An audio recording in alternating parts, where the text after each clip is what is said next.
ভারতের ত্রিপুরা রাজ্যের সব হোটেল বাংলাদেশি নাগরিকদের জন্য সাময়িকভাবে বন্ধ রাখার সিদ্ধান্ত নিয়েছেন স্থানীয় হোটেল মালিকরা। সোমবার ত্রিপুরার হোটেল অ্যাসোসিয়েশনের জরুরি সভায় এই সিদ্ধান্ত নেওয়া হয়। ভারতীয় সংবাদ মাধ্যম এনডিটিভির প্রতিবেদন থেকে জানা গেছে, বাংলাদেশি হিন্দুদের উপর কথিত নির্যাতন ও বাংলাদেশে ভারতের জাতীয় পতাকার অবমাননার প্রতিবাদে এই কঠোর পদক্ষেপ নিতে বাধ্য হয়েছে হোটেল অ্যাসোসিয়েশন।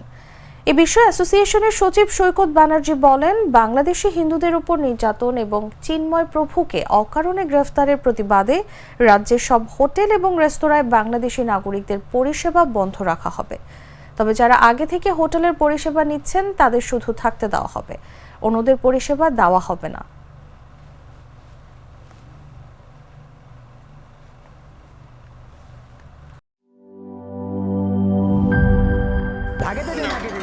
বলছিলাম না সস্তা তিন অবস্থা, এবার বুঝো ঠেলা। ভালো টিউবওয়েল যে কেন না, এবার বোঝো মজা। আগেই কইছিলাম দেশের আরএফএল টিউবওয়েল নাও।